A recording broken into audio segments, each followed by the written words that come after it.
I have an adolescent daughter. She's digitally native, and I wonder what that's going to mean for her well-being in the future. I'm worried because I know what it's like to become preoccupied with the internet and its apps. I've binged on inane entertainment and felt the destructive power of old and distant relationships, falsely appearing current and present.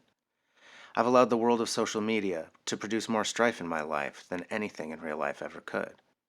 And I experienced this as a non-native.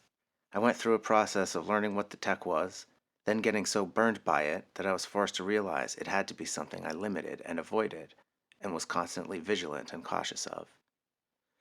But my daughter is born into it. Her participation in the digital world has even less choice about it than mine did, so I'm worried. But I try to remember, Plato saw it coming.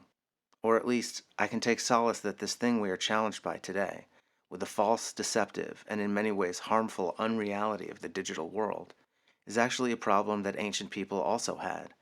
They just called it ignorance. It definitely didn't begin with social media apps or smartphones or technology, because Plato described ignorance in his allegory of the cave.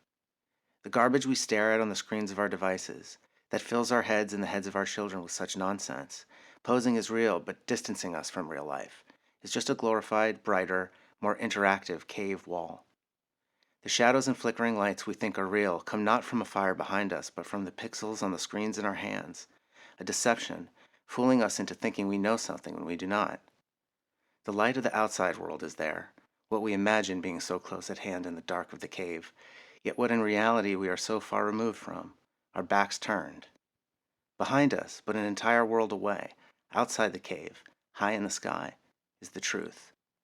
We need only turn around, walk out, and look up. But to do that, we must first put our devices down. This has been my Sandcastle for November 24th, 2023. I hope to build another with you tomorrow. See you then.